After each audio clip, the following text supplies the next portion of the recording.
तो ये जो साधनाएं परमात्मा बताते हैं कि अब स्पष्ट कर दिया प्रभु ने कि कलयुग में जीवन थोड़ा है और कर ले वेग संभार, वेग माने शीघ्रता से, और योग साधना इबतरी बने नहीं केवल नाम आधार। जैसे तुलसी साहब जी वे हैं, वो जिसने रामायण लिखी है, वो भी कहते हैं कलयुग केवल नाम आधारा, सुमर सुमर नर उतरो पारा।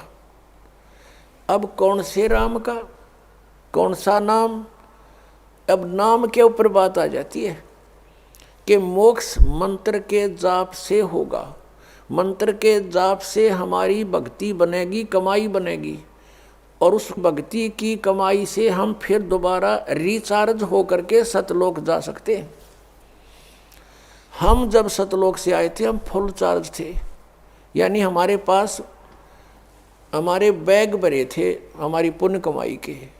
इस काल ने हमें लूट लिया, और जो साधना इसने बताई हैं वो अस्थायी लाभ की है। जैसे वेदों में ओम नाम का जाप 5 यज्ञ बताई है, तो ये ओम नाम ब्रह्म का है। ओम नाम की कमाई इस महास्वर्ग में, सतलोक में नहीं, महास्वर्ग में, और इसके नकली सतलोक में, वहाँ हम बर्बाद कराते थे।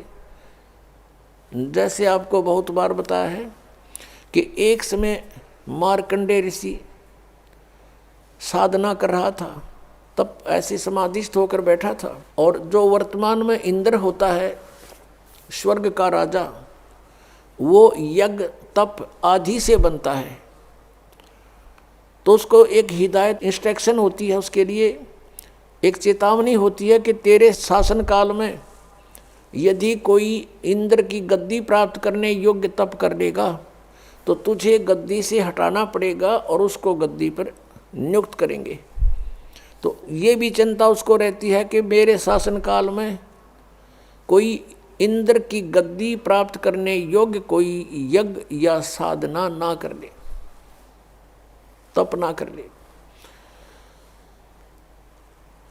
इसलिए वो अपने देवताओं को पृथ्वी पर एज ए CID इंस्पेक्टर छोड़ देता है।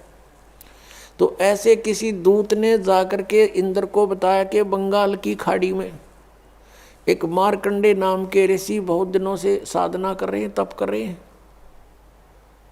इंद्र को चिंता हुई, उसने एक उर्वशी अपने लोक से एक सुंदर औरत भेज दी, सब हार श्रृंगार उसको दे दिए, उसको एक सिद्धि भी दे दी कि उस ऋषि के आसपास ऐसा वातावरण बना दे बसंत जैसा, सुगंध छोड़ दे। और उसने ऐसा ही किया, और फिर वो सामने जाके खड़ी होगी, सब सुंदर आभूषण पहने हुए। मार्कंडे ऋषि की आधी आंखें खुली, आधी बंद थी, समाधिस्थ था, और वो देख रहा था सांग ब्रह्मलोक में। उधर से वो उर्वशी उसके सामने नाचने लगी, डांस करने लगी थोड़ी सी दूरी पर। कभी कैसी अदा करती है, कभी कैसे, लेकिन उसने नजर ऐसी थी कि ये ऋषि कुछ हरकत करेगा मेरे साथ, ऐसा नहीं हुआ। तब उसने सोचा कि बात बनी नहीं, उसने सभी वस्त्र उतार दिए, नेक्ड खड़ी होगी। तब मार्कंडे ऋषि ने कहा कि हे बेटी, हे बहन, हे माई, तू यहाँ किस लिए आई, कारण बताइए। शर्मिंदा होगी उर्वशी, कपड़े पहन लिए और कहने लगी कि हे ऋषि जी, मेरे स्वरूप को देखकर यहाँ के सभी तपस्वी डामाडोल हो गए, इनका देख ले जाकर के बुरा हाल हो चुका है, और आप जानो आपकी समाधि कहाँ थी। तब मार्कंडे ऋषि ने बताया कि मेरी समाधि वहाँ पर थी जहाँ तेरे जैसी तो वहाँ डांस करने वालियों की दासियाँ थी साथ साथ, यानी सेवन साथ साथ तेरे जैसी तो उनके चरण धोने वाली थी, इतनी सुंदर है वो। मैं उनके डांस देख रहा था, तेरे क्या देखूं फिर मैं। तब उर्वशी ने कहा कि आप मेरे साथ इंद्रलोक चलो। मार्कंडे ऋषि ने कहा कि तेरे से कोई सुंदर हो उसने भेज जा तू। तो वो कहने लगी जी स्वर्ग के राजा की पत्नी इंद्र की पत्नी मैं ही हूँ और मेरे से सुंदर उस स्वर्ग में कोई औरत नहीं है।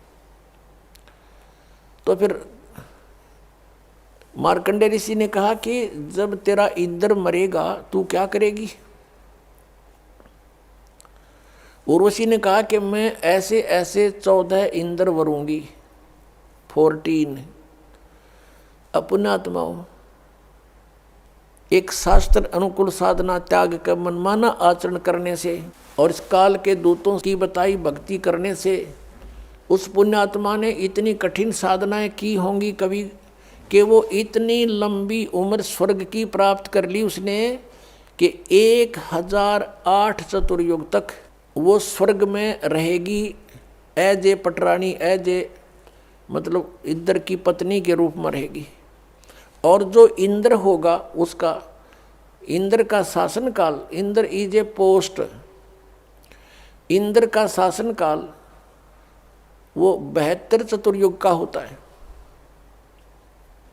एक चतुर्युग में सतयुग, त्रेता, द्वापर, कलयुग, ये 4 युग होते हैं।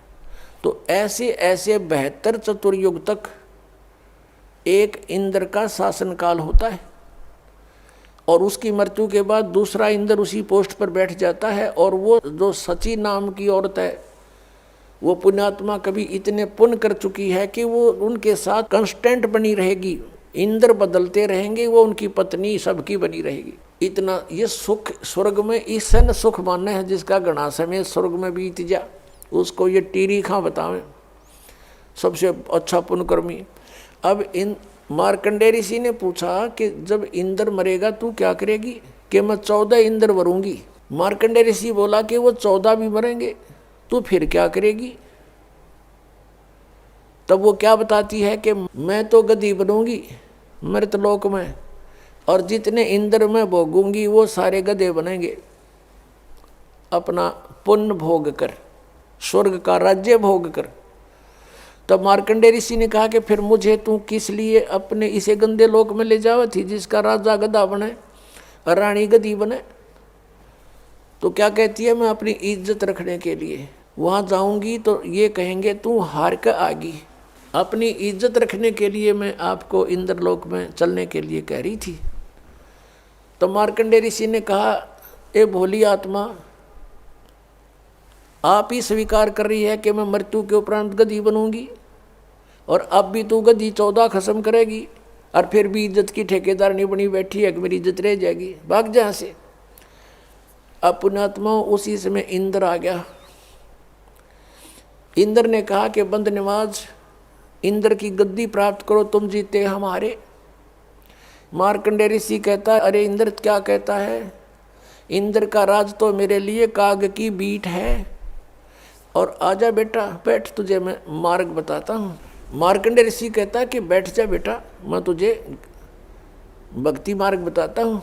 अरे भले आदमी, इंद्र की पदवी भोग कर तू गधा बनेगा, बैठ, तुझे ब्रह्मलोक का मार्ग बताता हूँ। अब वो मार्कंडेय ऋषि ने ब्रह्मलोक को सुप्रीम और फाइनल स्टेज मान ली थी और ब्रह्मलोक में गया हुआ प्राणी जो सत साधना करता है उसको बहुत समय तक यानी एक ब्रह्मा की मृत्यु होएगी तब तक उसका महास्वर्ग का समय निर्धारित हो जाता है। जो ब्रह्मलोक में चले जाते हैं उनका इतने पुण्य बन जाते हैं भक्ति से, ओम नाम के जाप से। अब मार्कंडेय ऋषि ने यही फाइनल मान रखा था कि इस तो ऊपर कोई जगह है कोई नहीं, स्वर्ग में चलेंगे, महास्वर्ग में जाएंगे यानी ब्रह्मलोक में। और वहाँ क्या देख रहा था, यहाँ बैठा भी देख रहा था वो डांस और वही बकवास वहाँ उसमें है, वहाँ फिर आँखें देख लेंगे, यहाँ टीवी पर देखा था और खर्च अपना ही होगा, आपकी उसकी पूंजी जाएगी। तो मार्कंडेय ऋषि ने उसको समझाया कि ये छोड़ दे इंद्र की गद्दी और भक्ति कर तू और वहाँ ब्रह्मलोक में चल।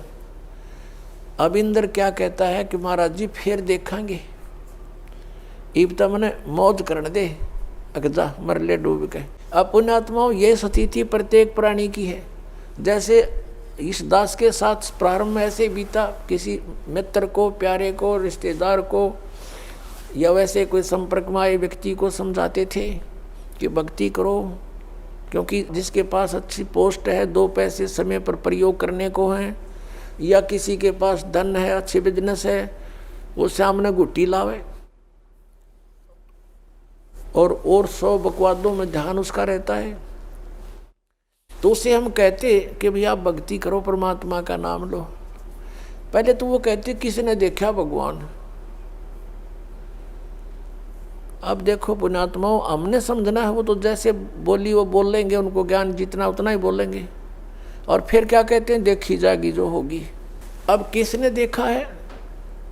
जैसे हम कहते हैं भी भक्ति ना करोगे तो गधे बनोगे, पशु बनोगे, ऐसा भगवान के विधान में है। तो वो क्या कहते हैं, देखी जाएगी, किसने देखा है। अब गधा अपने पास से के देखी जाएगी, क्या देखोगे, वो तो कुम्हार देखेगा। फिर 2.5 मन का बोरा कमर पर होगा, हाथ में लठ, और जहाँ स्थान खाली दिखेगा उड़े मारेगा तेरे।